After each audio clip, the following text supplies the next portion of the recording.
On regroupe les mails en conversation. Je ne sais pas si vous avez vu ça. L'idée, c'est d'avoir dans le même écran le mail que j'ai envoyé, la réponse du gars, est-ce que j'ai renvoyé, est-ce que lui a transféré, est-ce que l'autre a répondu, tout agrégé. Alors que peut-être que la conversation s'étale sur plusieurs jours ou plusieurs semaines. Ce qui est sorti là tout récemment, la semaine dernière ou il y a 2 semaines, c'est la notion de priority inbox. C'est-à-dire que le système va savoir analyser le mail et savoir s'il est important pour vous ou pas. Ça, c'est assez fort. C'est-à-dire qu'en fonction de la personne qui vous écrit, est-ce qu'elle vous écrit souvent? Est-ce que vous lui avez déjà répondu? Est-ce qu'il y a des mots que vous utilisez vous quand vous envoyez des mails, etc. Il y a tout un algorithme en fait, d'analyse du mail qui va savoir est-ce qu'il est important ou pas important. Et quand le système se trompe, vous allez dire ah tu t'es trompé, ce mail-là, moi je considère qu'il est important. Ou au contraire, ah non, moi je considère que ce mail-là n'est pas important. Donc le système va apprendre au fur et à mesure que vous allez dire important ou important aussi. Le but étant de mettre en haut de la pile les mails importants et en bas de la pile les mails moins importants, vous lirez quand vous aurez. Tout ça, c'est des choses qui n'existent pas chez les autres. On est dans la rupture au niveau des fonctionnalités. Sur Google Docs, là je suis en train de vous jouer la présentation de Google Docs, donc il y a du traitement texte, il y a un tableur, etc. La rupture sur la fonctionnalité, c'est de pouvoir travailler en temps réel, à plusieurs, sur le même document. Là j'ai une copie d'écran avec un tableur, je vous montrerai dans l'atelier après si ça vous intéresse. J'ai un tableur, et je vois que j'ai un gars en curseur bleu, j'ai un gars en curseur rouge, je pourrais en avoir un troisième, un quatrième, on peut travailler à plusieurs en même temps dans le même fichier. Ça c'est génial quand on a besoin de rédiger ensemble un document, mais c'est vrai sur le texte, sur le tableur, sur le comme ça. Jusqu'à combien pour travailler en simultané? Je connais pas la réponse. On a déjà 10 possibilités. Mais ça c'est pareil, donc la copie, vous ne pouvez pas faire. Quand vous importez un fichier PDF dans Google Docs pour le partager, il est automatiquement passé à la reconnaissance. Enfin, ECH, je peux pas dire en français. La reconnaissance de caractère. Ce qui fait qu'au lieu que ça soit un fichier où on ne peut pas faire grand chose, un PDF, le fait de passer à la recherche de caractère, on va pouvoir faire de la sélection, du copier-coller, de la recherche, de l'indexation. Et ça, vous n'avez rien à faire, c'est vous importez votre PDF et Google derrière le numérique, fait le CR pour avoir des fonctionnalités plus vraiment. Alors pour les petites entreprises, c'est gratuit, il faut aller une version. Oui, on va en parler. D'accord. Toujours dans les exemples d'innovation, Google Chrome, vous avez dû en entendre parler, c'est le navigateur Internet que tente de lancer Google. Donc, le gars dans la piscine qui est en train de faire son crawl, lui, sa question, c'est comment je vais arriver à enlever Internet Explorer et Firefox contre 90% du marché aujourd'hui. Et comment je vais réussir à imposer mon navigateur. Chrome, aujourd'hui, c'est à peu près 10% du marché. Par contre, c'est en constante progression. Donc, ils se sont dit, on va essayer de changer l'interface. L'interface simplissime, plus de barre de menu, déroulant, d'accord, il n'y a plus de barre de menu. Chaque fois que j'ouvre une fenêtre, ça met des onglets. Je vais pouvoir directement faire ma recherche en tapant dans la barre de navigation. Soit je tape l'URL du site, soit je tape mes mots, je fais entrer, et ça fait, par défaut, ça lance une recherche Google. Ça m'affiche la page de résultat. Respect des standards. Alors ça c'est un peu technique, mais c'est pour bien illustrer. ACID 3, c'est un test en fait. Vous lancez votre navigateur et vous allez sur le site, je pourrais donner l'adresse à ceux que ça intéresse, ou vous recherchez ACID 3. En fait, ça regarde, est-ce que votre navigateur respecte les standards du web? Quelqu'un qui développe une appli web, aujourd'hui, il utilise des langages, des feuilles de style, des syntaxes, qui doivent être comprises par les navigateurs du marché. Chrome a réussi à 100% la batterie de test. Firefox sont pas mal, 94%. Internet Explorer 8 et 20%. C'est-à-dire que Microsoft respecte, bon, IE8 ne respecte pas du tout les standards. Donc ça va intéresser les professionnels et c'est un point fort pour Chrome. IE9 qui va sortir incessamment sous peu, là enfin, on l'espère, va atteindre les 100%. C'est essentiel pour la rapidité, c'est le plus rapide, pareil, il y a des batteries de presse sur des applications web, c'est le plus rapide. Et on nous annonce une nouvelle version Chrome 7 encore plus rapide, 60 fois plus rapide que la version qui est déjà la plus rapide, avec un rendu 3D, et pour couper l'herbe sous le pied à Microsoft avec Internet Explorer 9, ils vont essayer de sortir un. C'est-à-dire que si vous avez regardé un peu ce qui est nouveau dans Internet Explorer 9, c'est ça. Et Chrome va remettre une claque et une longueur d'avance. Alors Internet Explorer a un tel monopole que voilà, ça ne va pas se faire du jour au lendemain, petit à petit, Chrome fait un départ de marché, par ces innovations de rupture, et vous allez toujours de l'avant, toujours avoir un coup d'avance sur les autres, mais ça passe. Si on revient sur un logiciel que vous connaissez certainement, Google Maps, ça va être Google Maps. Il y a 2 ans de ça, le marché était saturé par Mappy via les chiens. Donc comment arriver à imposer un nouveau logiciel de cartographie pour que les gens s'en servent, alors que les autres en veulent pas. Donc déjà, il faut faire comme les autres. Donc on a une recherche classique avec la gestion de l'itinéraire, etc. Et puis Google sont venus rajouter des choses. Par rapport au lieu que je recherche, je peux retrouver tout ce qui est à proximité. Je cherche une station essence, une pizzeria, un hôtel. Ça, les autres le font pas. Puis il y a la notion de Street View. Je ne sais pas si vous avez tous vu Street View. Ça, c'est assez bluffant. Donc ça, c'est la vue. J'ai fait une recherche Web School Bourges. Je suis tombé là-dessus. J'ai cliqué sur le petit rond bleu. Et j'ai demandé à voir la vue Street View. Et voilà, j'ai la photo. Et j'ai une vue 360 avec ma souris. Je me déplace sur l'image et j'ai une vue 360 comme si j'étais dans la rue. Ça, c'est extraordinaire.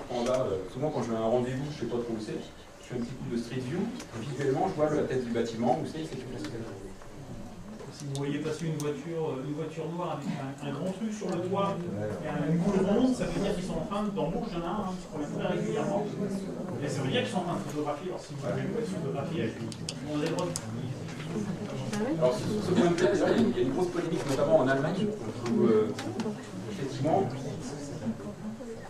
ils n'ont pas le droit normalement de photographier votre voiture avec la plaque d'immatriculation ou vous avec votre visage, etc. Donc on peut demander, il faut faire la demande à Google pour que le visage soit flouté. Et aujourd'hui en Allemagne, je crois qu'ils en sont à 200 000 demandes d'utilisateurs qui veulent qu'on les floute. Ce qui fait que ça ralentit le rythme de mise en place de Street View en Allemagne. En France, c'est la CNIL qui a imposé. Après, voilà, il y a des débats avec la CNIL.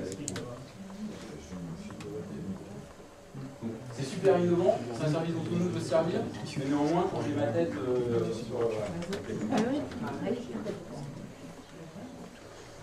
Alors après, on a des vues satellites, super, et ils sont venus à adjoindre le logiciel Google Earth.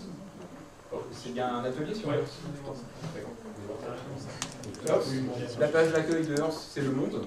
Et avec ma souris, je vais zoomer sur le pays, la ville, le quartier, la rue, la maison qui m'intéresse. Vous allez certainement tous souhaiter déjà voir votre maison. Tout ça. Et il faut savoir par exemple que de plus en plus les utilisateurs, les utilisateurs qui sont sur Internet utilisent ces outils-là. Moi je suis le cas dernièrement sur une maison à vendre, etc. Les gens se renseignent, ils regardent avec ça la maison. C'est sûr. Ça va loin. Recherche une maison, ça permet de bypasser la Le voisinage est tout. Il y a une visualisation en 3D de tous les grands monuments. La cathédrale de Bourges, si vous allez sur Google Earth, la cathédrale de Bourges, elle est modélisée en 3D. Bon, c'est pas super joli. Il y a d'autres monuments. Sur Paris, vous allez avoir les infos du trafic en temps réel. Vous allez savoir où le périphérique s'est touché. Puis par rapport au lieu que vous allez chercher, il y a sans doute des internautes qui ont pu publier des photos. Vous faites cathédrale de Bourges, vous allez voir, vous avez je sais pas, des milliers de photos de la cathédrale de Bourges. Des photos, des vidéos, des articles Wikipédia. S'il y avait une webcam, on pourrait consulter la webcam du site sur lequel on est en train de chercher. Les transports en commun, les genres de choses. Donc en fait, vous passez d'un service classique à la MAPI à tout ça. Et c'est gratuit, ça coûte rien. Et j'ai rien installé sur mon poste, mon navigateur, je me connecte à Internet sur maps.google.com. Après, ça montre bien l'esprit de rupture et d'arriver à des choses qui ne sont pas. Et puis les utilisateurs vont les recevoir dans ce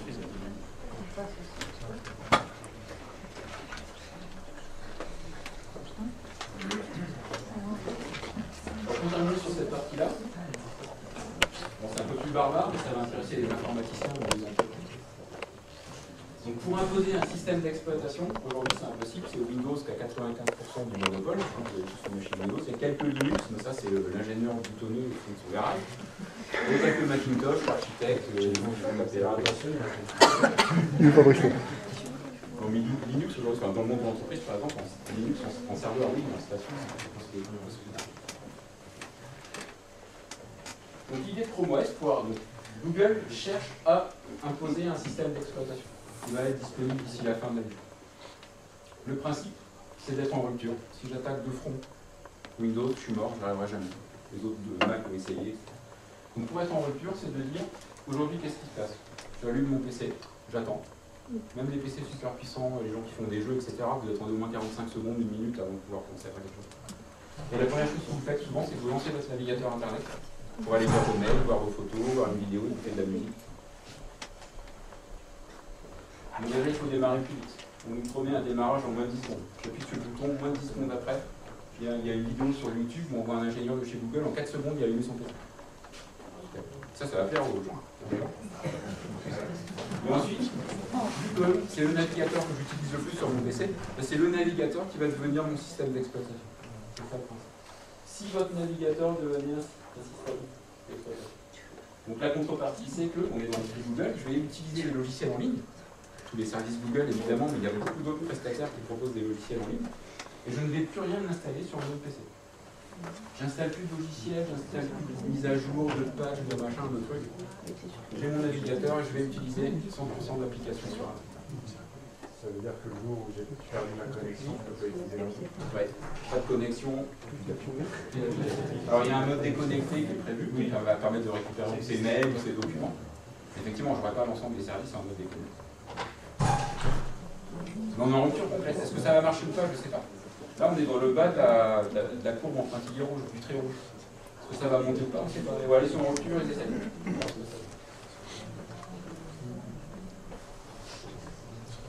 Pareil sur les téléphones mobiles. Aujourd'hui, iPhone, BlackBerry, c'est ceux qui partagent l'essentiel du marché. Donc, pour arriver à imposer Android, qui est leur système d'exploitation, comment ils font?